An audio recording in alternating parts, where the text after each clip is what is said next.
Znanstvenici su otkrili nešto nevjerojatno. Planet koji kruži oko Sunčeva najbližeg susjeda. Temperatura na njemu omogućavaju vodi da teče. Što nam treba da bismo mogli otići onamo kako bismo ga istražili? Odgovor je brzina. Svemirski brodovi koje pokreću laseri.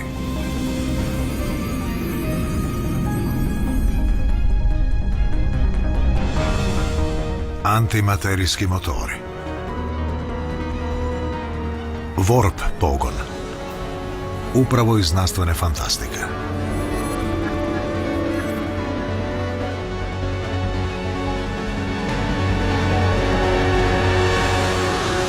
Koliko nas daleko i koliko brzo može odvesti naša tehnologija.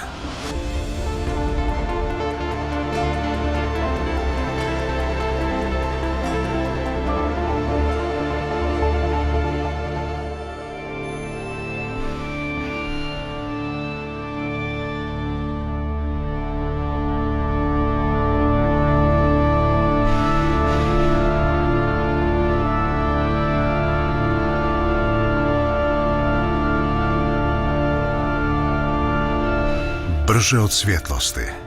San o međuzvjezdanim putovanjima. To putovanje traje već cijelo stoljeće. Svemirska se letjelica približava odredištu. Planetu izvan našeg Sunčeva sustava. U budućnosti koju ne možemo pojmiti.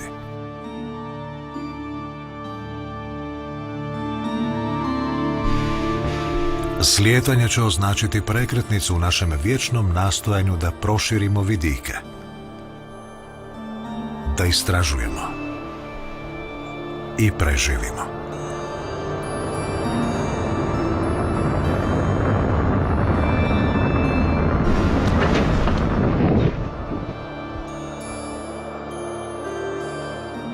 Ovo nije prvi put da smo iskoračili u prazninu, usprkos svim rizicima.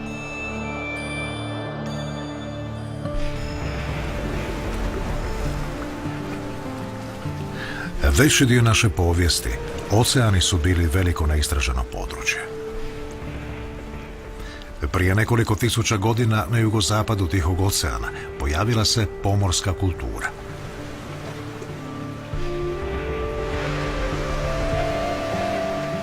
Vođeni oceanskim strujama i vjetrovima, Polinezijci su plovili na istok, ravnajući se prema zvijezdama, mjesecu i suncu. Stoljećima su se širili Tihim oceanom, osvajajući otok po otok. Bila je to jedna od najopsežnijih seoba u ljudskoj povijesti.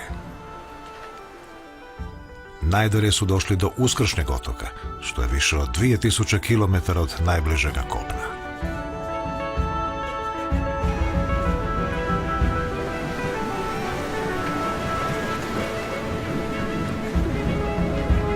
Danas putujemo čak i dalje od obala našega planeta. Prelazimo toliko velike udaljenosti da ih mjerimo u svjetlosnim godinama. Riječ je o udaljenosti koju svjetlost prijeđe u godinu dana, gotovo 10 bilijuna kilometara. Na južnom nebu, udaljenom malo više od 4 svjetlosne godine, naći ćete najbliže susjede našeg Sunca. Crvenu patuljastu zvijezdu slabašnoga sjaja, nazvanu Proxima Centauri.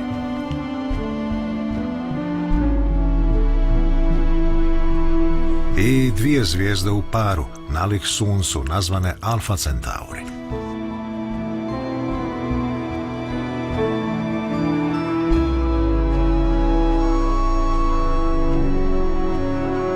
Idite dalje i ući ćete u mjehur, u golemo prazno područje koje je od plina očistila zvijezda što je odavno eksplodirala.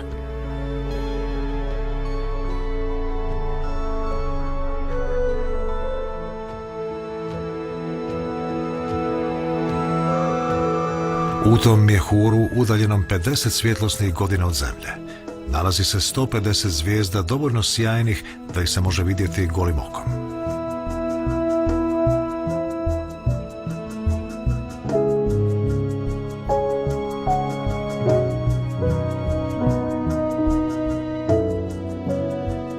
Između njih smjestile su se 2000 manjih zvijezda, vidljivih samo snažnim teleskopom. Koliko njih ima planeta? Može li koji poslužiti kao postaja na našem putu istraživanju galaktike? Naša prva postaja mogla bi biti planet otkriven u orbiti oko zvijezde najbliže Zemlji, Proxima Centauri. Veći je od Zemlje za otprilike 1/3 i sasvim je drukčiji. Jedna mu je strana mračna i ledena. Druga, vječno svjetla i topla, uvijek okrenuta prema svojem suncu. Može li se ovdje život održati? Bi li ljudi mogli preživjeti? Ključno je, postoje li atmosfera i voda na površini. To bi mogli biti znakovi da su klima i temperature dovoljno umjerene i da bi na njemu bio moguć život.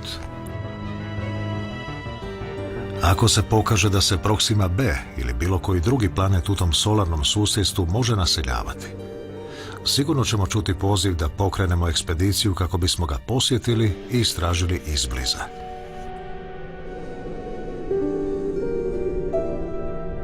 No, da bismo stigli onamo tijekom kratkoga ljudskog vijeka, treba će nam potpuno nove svemirske letjelice koje tek trebamo konstruirati. Potpuno novi dizajni koji mogu postići ekstremne brzine.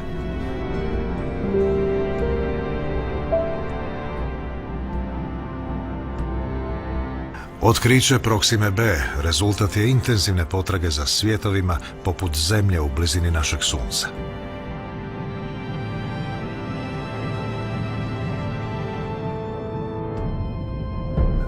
U lovu na planete astronomi sve više kombiniraju golemu snagu nove generacije divovskih teleskopa na tlu koji skupljaju svjetlost. I sve veću flotu teleskopa u svemiru.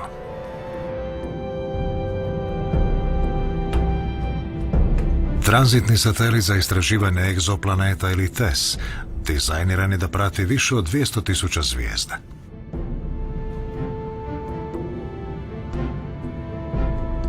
Astronomi očekuju da će u tom dijelu galaktike naći 500 planeta veličine Zemlje ili superzemlje.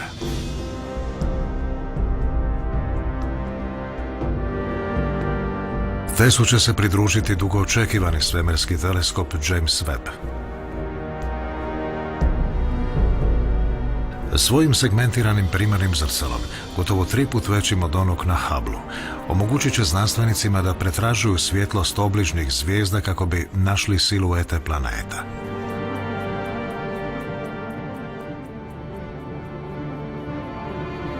Sljedeći će biti observatorij WFIRST sredinom 20. godina 21. stoljeća. Uz rezoluciju Hubblea primat će svjetlost iz 100 put većeg područja.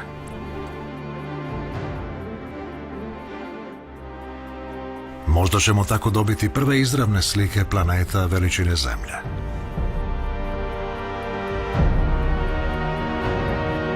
Primjenom koronagrafa koji blokira odsjaj zvijezde, moći će se usredotočiti na svjetlost koju reflektiraju planeti. Pomoću takvih slika astronomi će pokušati mjeriti površinske temperature, otkrivati atmosferu i tražiti kemijske pokazatelje života.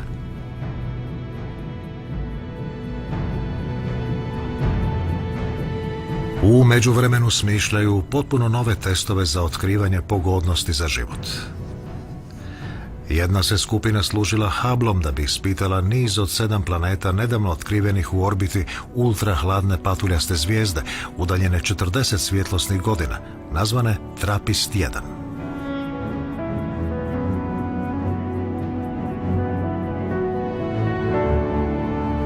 Svaki od tih planeta otprilike je veličine Zemlje. 3 orbite unutar zone koja bi se mogla naseliti, na udaljenosti od matične zvijezde i s pravom temperaturom kako bi podržala tekuću vodu. Kolika je šansa da na njima postoje oceani, rijeke i jezera?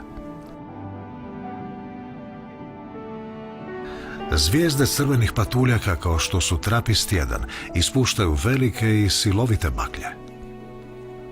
S vremenom sunčevo zračenje djeluje tako da razdvaja molekule vode u atmosferi. Atomi vodika koji se time oslobode jednostavno odlebde u svemir, a kisik se veže sa stijenama na površini.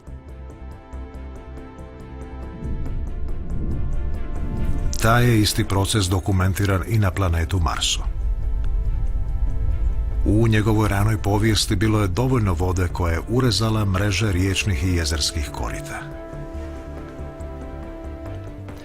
S vremenom su te zalihe vode nestale zajedno s Marsovom sposobnošću da omogući život.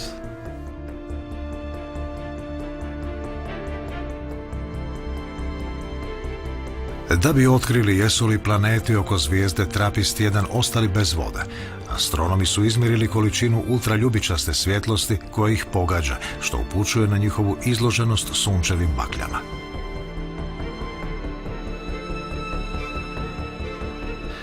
Otkrili su da najbliže planete oplahuje ultraljubičasta svjetlost. Najvjerojatnije su sasvim suhi. Za razliku od njih, udaljeniji planeti su pošteđeni zračenja. Moguće je da su zadržali zalihe vode koje su dobili pri nastanku, tekuću ili smrznutu.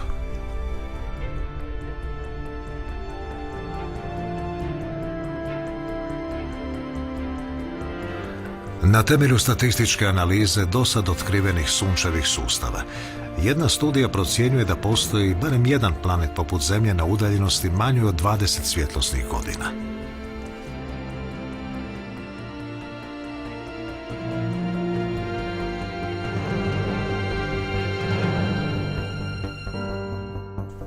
Astronomi su ga možda već našli.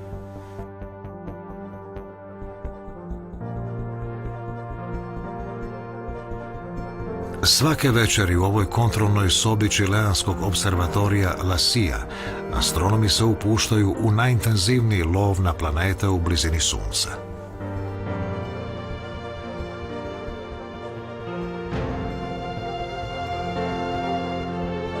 Rade sa starijim teleskopom konstruiranim 1977. godine. Ima relativno maleno zrcalo promjera 3,6 metara. No opremljen je spektrografskom tehnologijom koja astronomima omogućava da analiziraju svjetlost obližnjih zvijezda. To čini tako da bilježi suptilne promjene u svjetlosti koje uzrokuje gravitacijsko privlačenje planeta.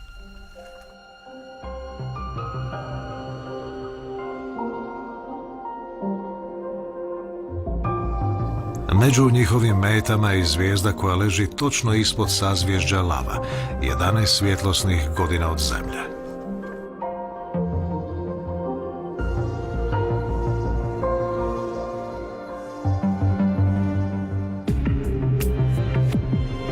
Ta je zvijezda crveni patuljak, kao i Proxima Centauri.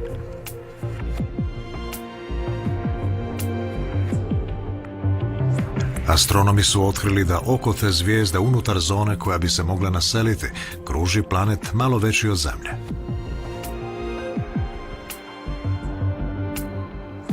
Budući da je ta zvijezda relativno mirna, možda taj planet nije pretrpio udare zvijezdane radijacije koja bi mu uništila vodu.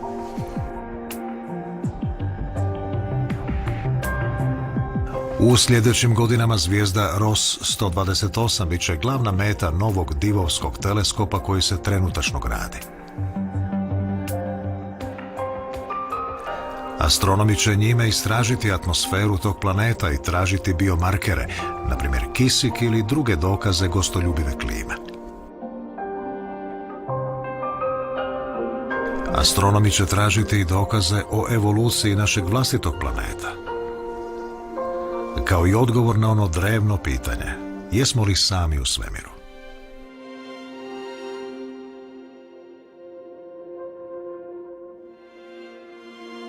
Ako i kad zaključimo da bi vrijedilo otići onamo i razgledati ga izbliza, možda bi bilo dobro da pričekamo.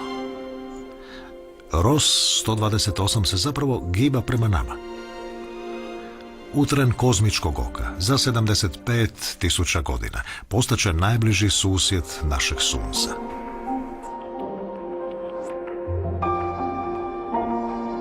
Otkriće planeta oko obližnjih zvijezda potaknulo je raspravu o nužnosti međuzvijezdane misije.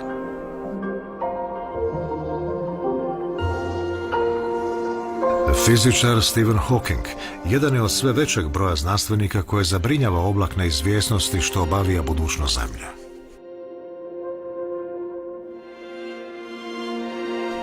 Onečišćenje, prenapučenost,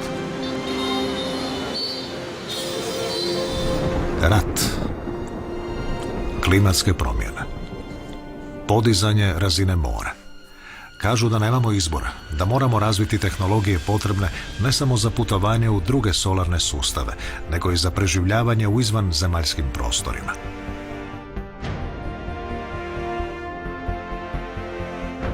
San o naseljavanju dalekih svjetova star je koliko i same rakete.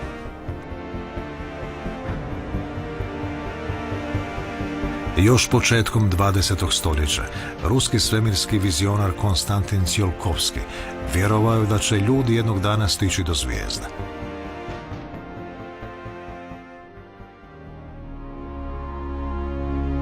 Evoluirali bi u potpuno novu vrstu koju je nazvao Homo cosmicus.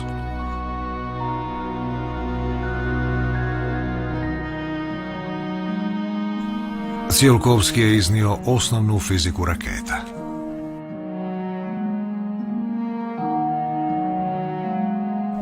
Njegova poznata raketna jednadžba opisuje osnovni princip ubrzanja.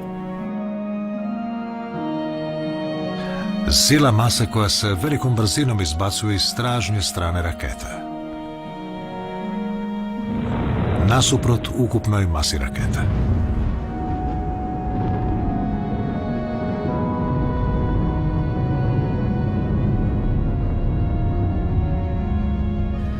Više desetljeća poslije, 60. godina, kada je svemirsko doba bilo u potpunom zamahu, drugi ruski znanstvenik Nikolaj Kardašev opisao je civilizacije koje putuju svemirom kao proizvod duge tehnološke evolucije.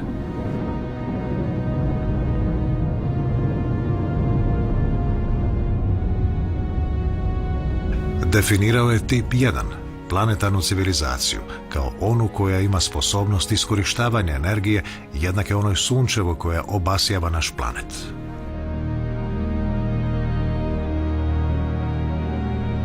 Na toj osnovnoj razini takva bi civilizacija premašila naše trenutne kapacitete za proizvodnju energije za 5 redova veličina. Možda će nam trebati stoljeća da toliko napredujemo.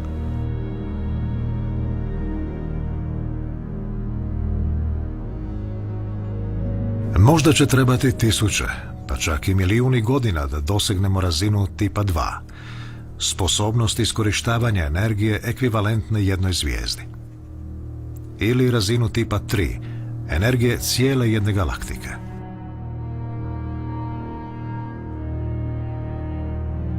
U teoriji, toliko sofisticirana civilizacija mogla bi putovati galaktikom, iskorištavati sirovine iz planetarnih tijela, istovremeno stvarajući energiju iz tehnologija koje danas jedva možemo zamisliti.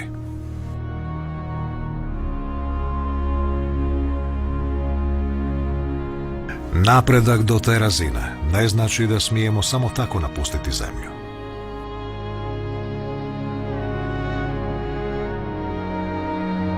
Prema nedavnom preoblikovanju Kardaševe teorije, radikalni napredak tehnologije vjerojatno nas neće osloboditi planeta koji umire.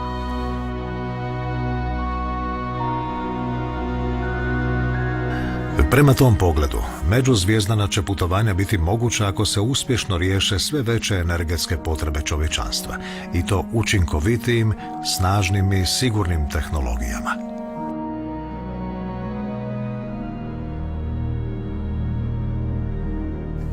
Znatno moćnije pogonsko gorivo i jači motori čak bi mogli biti opasni za okoliš koji nam omogućava da ih razvijamo i testiramo.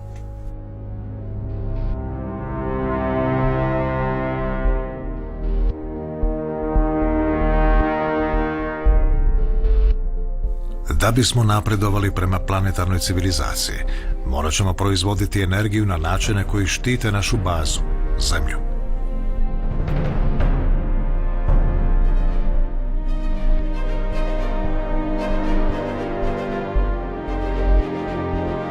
O kojim će skokovima u znanosti i inženjerstvu ovisiti te međuzvijezdane tehnologije?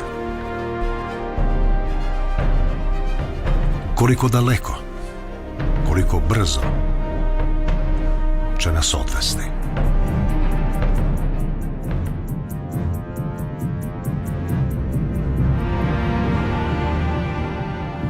Brzine koje možemo postići ovise o tehnologijama koje primjenjujemo te snazi koju u njih ulažemo.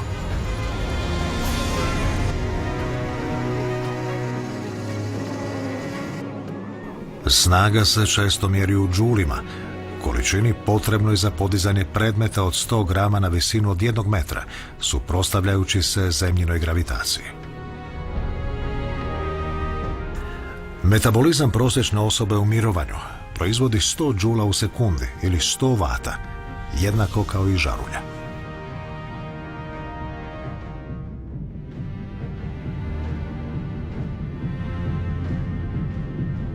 Profesionalni trkač koji se giba brzinom od 40 km/h generira 1500 vata.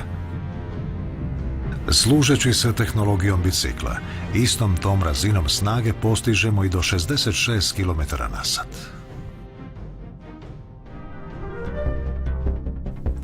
Na tlu je ovo najbrže. Trkači automobil može postići brzinu i do 350 km/h uz pomoć motora koji pretvara potencijalnu energiju benzina, oko 40 milijuna džula po kilogramu, u kinetičku energiju gibanja. Ograničava ga trenje ceste i zraka. Protiv trenja možete se boriti tako da odletite u gornju atmosferu. Blackbird SR-71 leti brzinom od 3500 km/h, 10 puta brže od trkačeg automobila. Za onoliko snage koliko treba zrakoplovu, pun spremnih goriva omogućava samo nekoliko sati leta. Problem je i puno gori kada je riječ o putovanju raketom u svemir. Da bi se popela u zemljinu orbitu, divovska raketa Saturn V mora postići 28.000 km/h, gotovo 10 puta brže od aviona na mlazni pogon. No što brže ide, to više goriva sagorjeva i više ga mora ponijeti. Da bi astronauti Apola poletjeli u svemir prema mjesecu, raketa Saturn V morala je vući gorivo 16 puta teže od nje same.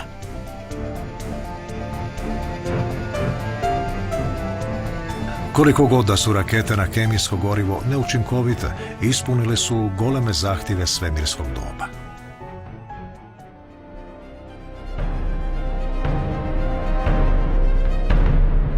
Od 60. godina prošlog stoljeća služimo se njima da bismo lansirali 1000 satelita u komunikacijske i vojne svrhe. Za proučavanje Zemlje i promatranje svemira. Raketama smo poslali niz astronauta u zemljinu orbitu.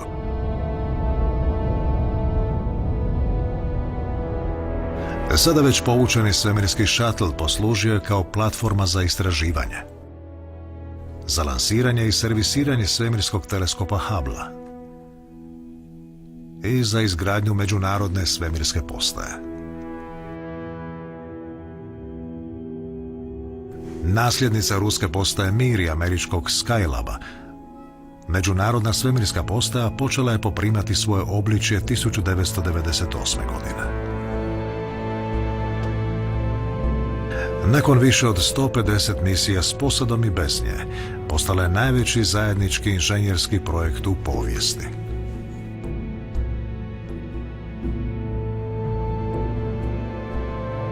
Ta razgranata struktura sazdana je od složenog rasporeda modula i čvorova, te mreže laboratorija i prostora za boravak.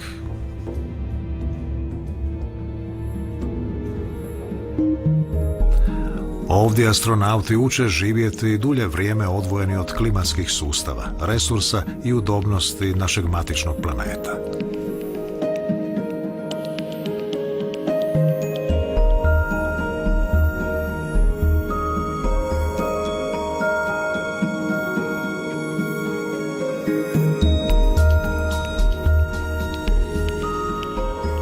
Rakete sa Zemlje dovode nove zalihe i do 6 puta svake godine.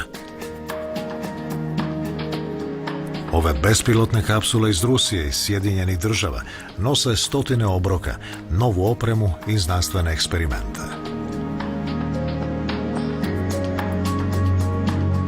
Međunarodna svemirska postaja postala je središte znanosti o bestežinskom stanju. U svakom trenutku posada provodi istraživanje sustava za održavanje života i priprema podatke za objavljivanje u znanstvenim časopisima.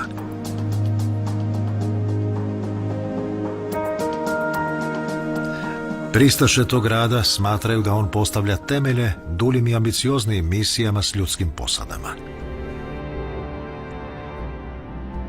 No, treba prebroditi mnoge izazove.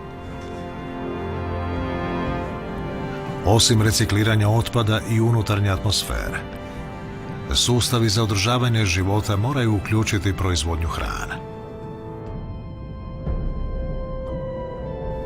Za misije daleko od Zemlje prostor za život mora biti zaštićen od sunčeva zračenja i kozmičkih zraka.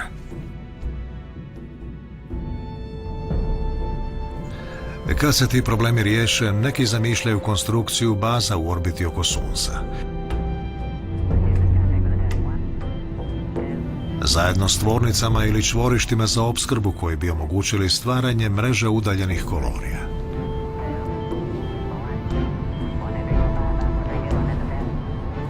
Bez obzira na to hoćemo li slati ljude da istražuju Mars ili da vade rijetke minerale na asteroidima, morat ćemo prevladati ograničenja energije i brzine u svemirskom dobu.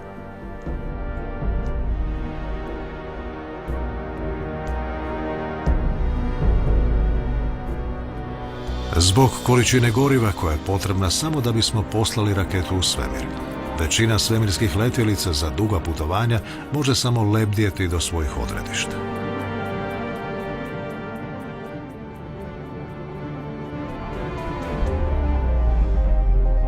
Svemirska letjelica Twin Voyager riješila je taj problem iskorištavajući privlačenje Jupiterove gravitacije kao planetarnu pračku.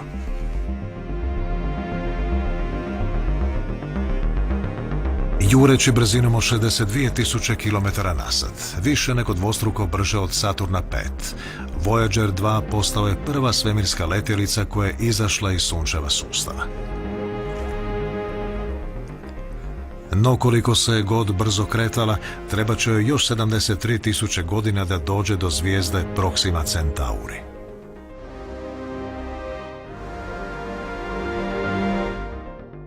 Da bi putovanje na velike udaljenosti postalo učinkovito, bez obzira na to putuju li u letjelicama ljudi ili roboti, morat ćemo preobraziti rakete.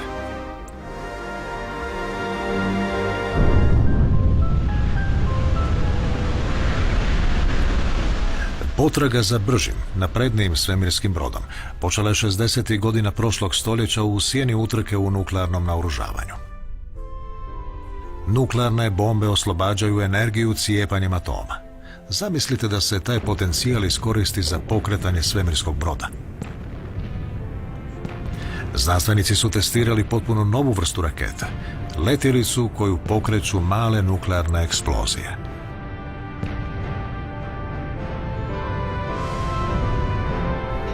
Zamislili su svemirsku postaju u orbite, kao lansirni poligon za svemirsku letjelicu Orion. Niz kontroliranih nuklearnih eksplozija koje bi se odvijale iza letjelice ubrzale bi je do 10% brzine svjetlosti. Orion bi mogao stići do Proksime B za malo više od 4 desetljeća. Planovi za tu letjelicu nikada nisu pokrenuti. Tehnologija nije bila dokazana i možda je nesigurna. 70. godina, dok su međuzvijezdana putovanja još bila u planu, skupina britanskih inženjera dizajnirala je letjelicu dugačku 200 metara. Nazvali su je Daedalus. Služila bi se drugom vrstom nuklearne energije, fuzijom. Riječ je o energiji koja pokreće sunce, spajajući atome pod golemim tlakom i toplinom. Samo gram fuzijskog goriva mogao bi proizvesti energiju reda veličine 200 milijardi džula. Ideja je bila proizvesti ekstremno vrući plin koji će pokretati letjelicu tako što će stvarati potisak na stražnjem kraju. Nakon ubrzanja u 2 etape, mogao bi ploviti brzinom od 12% brzine svjetlosti. No, to bi značilo da bi Daedalus morao prevoziti više od 40.000 tona goriva i ništa ga ne bi moglo usporiti.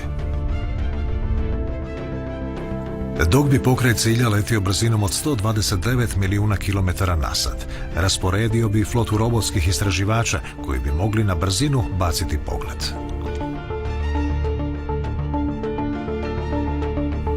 Daedalus nikad nije izgrađen, ali cjelovitost njegova dizajna nadahnula je nove generacije sanjara.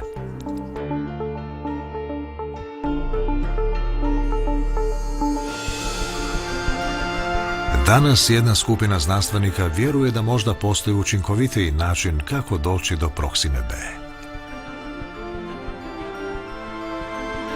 Ideja počinje postajom za generiranje solarne energije koja kruži oko Zemlje. Bila bi opremljena laserima, svaki usmjeren prema sićušnom svemirskom brodu, futurističkoj inačici one polinezijske jedrilice.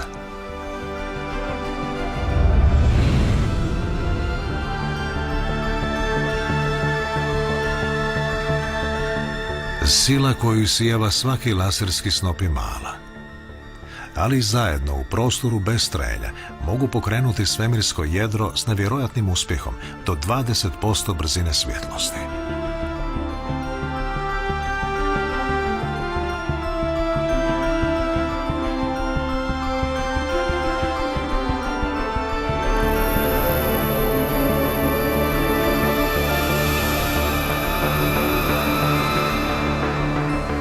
Nakon samo 20 godina, flota letjelica s pogonom na lasere približava se Proksimi B. Šalju podatke koji skaču iz jedne letjelice u drugu na svojem 4-godišnjem povratku na Zemlju. Pokaže li se Proksima B dostojnim odredištem, u planu su tehnologije koje obećavaju još bržu plovidbu.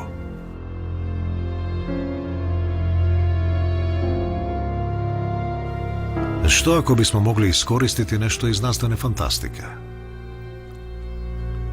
Antimateriju. Riječ je o proizvodu visokoenergetskog zračenja koje probija naš solarni sustav. Kad se kozmičke zrake usitne u atome u našoj gornjoj atmosferi, stvaraju sprej čestica suprotnog naboja.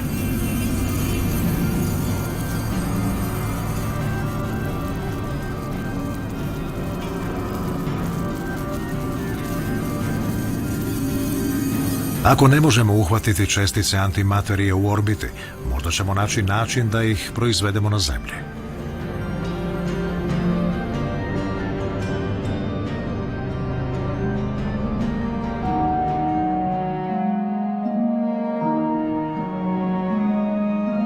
Dolje u CERN-u, golemom laboratoriju fizike na granici Francuske i Švicarske, znanstvenici stvaraju antimateriju kao način proučavanja prirode materije, kako je nastala u prvim trenucima nastanka vremena.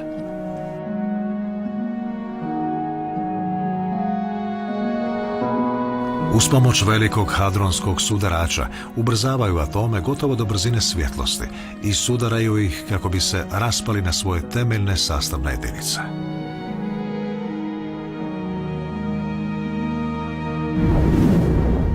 No prinos je toliko malen da se troškovi proizvodnje samo 1 grama antimaterije procjenjuju na više od $100 bilijuna.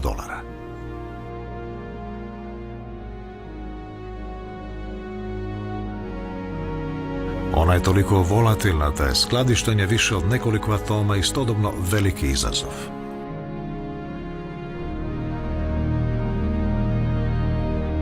Naša sposobnost da proizvedemo gorivo toliko nabijeno energijom otvara temeljna pitanja o imperativima međuzvijezdanog putovanja. Podsjeća nas na nekadašnje rasprave o nuklearnoj energiji. Možemo li je sigurno dobiti, skladištiti i upotrijebiti? Nadjačavaju li opasnost i korist? Jedno je sigurno. Oblici energije sigurni za Zemlju kao što je geotermalna, solarna i energija vjetra neće nas preobraziti u planetarnu civilizaciju.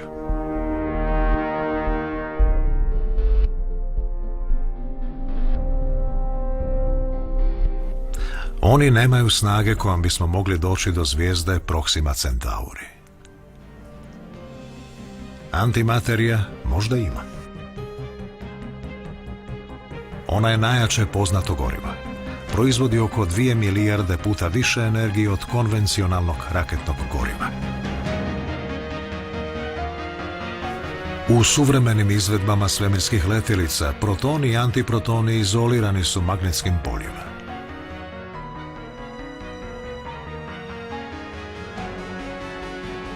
Usmjereni su paralelno s pogonskom komorom.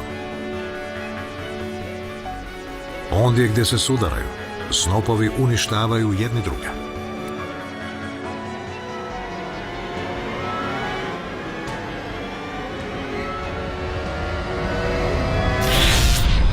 Eksplozija stvara visokoenergetsku zraku koja gura magnetsko polje unutar letjelice, ubrzavajući je prema naprijed.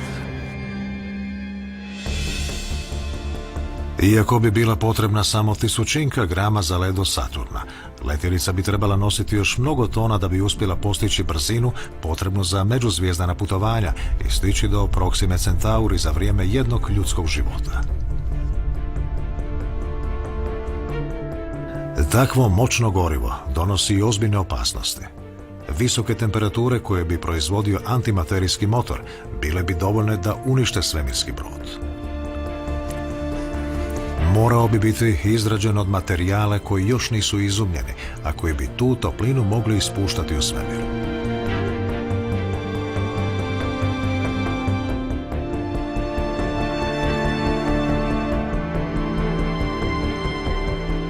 Na svojem putovanju svemirska se letjelica mora kretati kroz prepreke međuzvijezdanih tijela.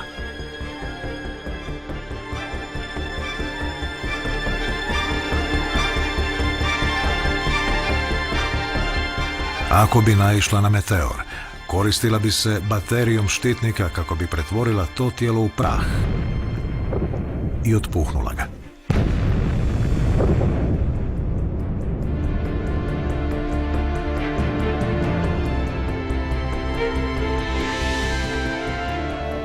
Ako bi letjelica prošla kroz oblak prašine, zaštitilo bi je magnetsko polje.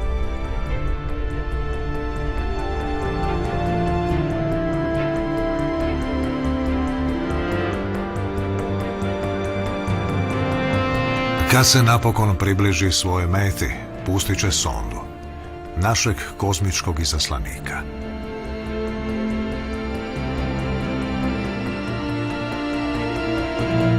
Pogonjena vlastitim motorom na antimateriju, leteći unatrag, sonda bi usporavala godinama, pa čak i desetljećima.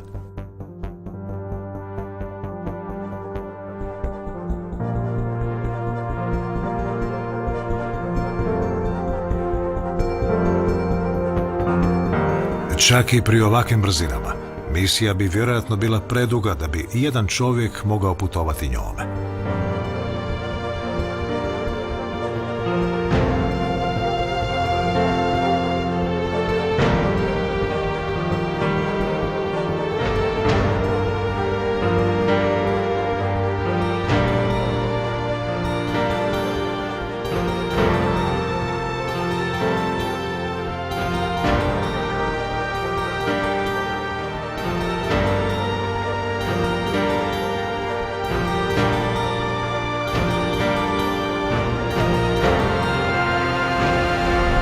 Zamislite vrijeme u budućnosti kad će nam zvijezde doslovno biti nadohvat ruke.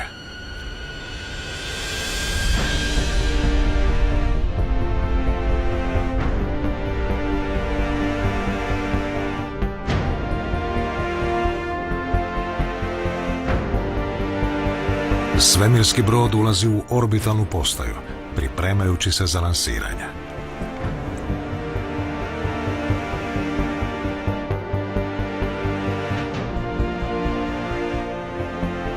Pobjeda je to znanosti koja je stvorena na fantastičnim granicama teorije, s inženjerstvom daleko od onoga koje danas poznajemo.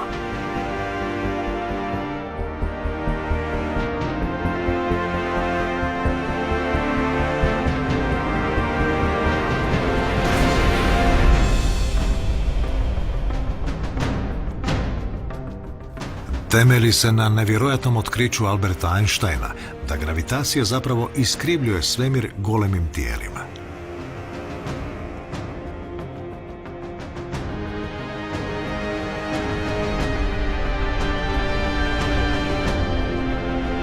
Što ako bi svemirski brod mogao manipulirati tim čudnim kozmičkim svojstvom da prođe između nabora, prostora i vremena?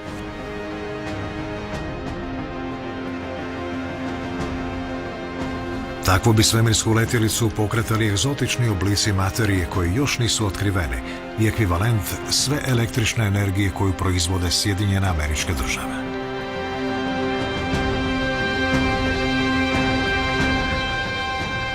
Dobrodošli u Warp pogon.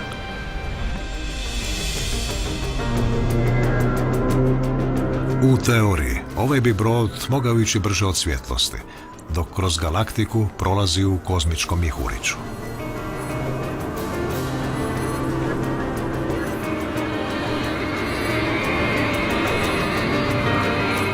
No, nemojte još rezervirati svoje putovanje. Izgradnja ovakvog svemirskog broda zahtijeva nevjerojatan napredak u znanosti i tehnologiji.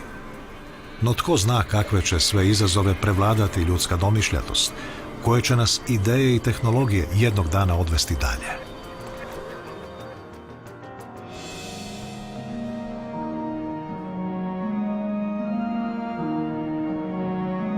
Kada jako posegnemo za zvijezdama, poticaj neće doći od borbe za preživljavanje, već iz osjećaja divljenja prema neograničenoj raznolikosti živoga svemira.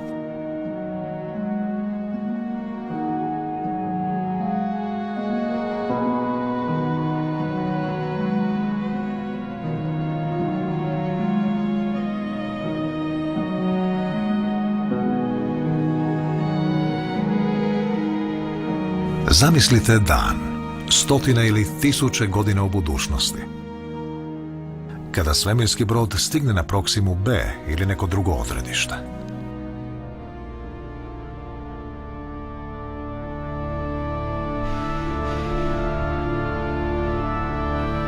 Bez obzira na to hoće li prevoziti ljude ili ne, bez sumnje ćemo poslati bespilotnu sondu da nam pruži prvi pogled izbliza.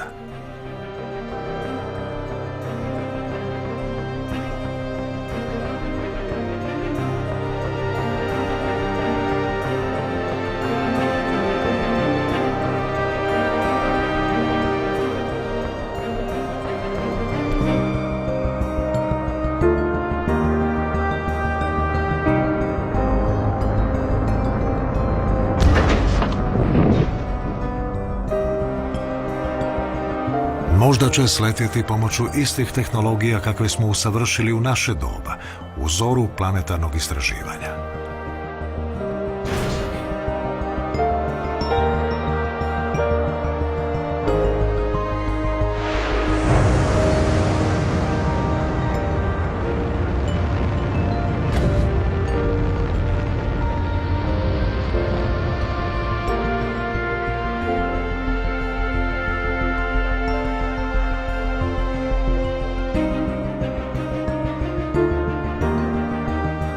Senzori će ispitivati izvanzemaljski krajolik.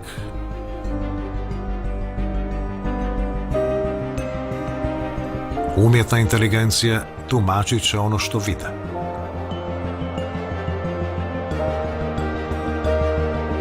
Tlo planeta, njegovu atmosferu, možda i prisutnost života.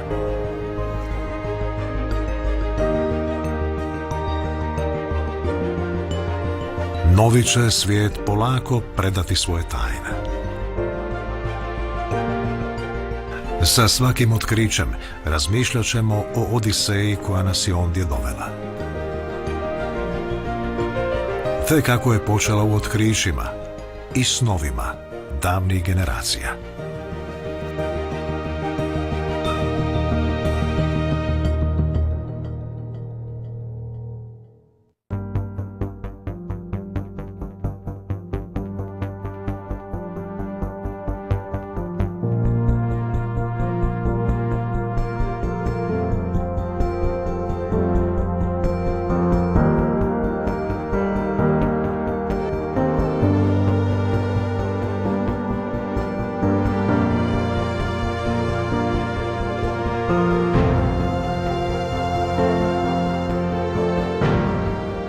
Odabrala Mira Vočinkić, spiker Mario Anduš, preveo Marko Majerović, lektorirala Dubravka Čorak.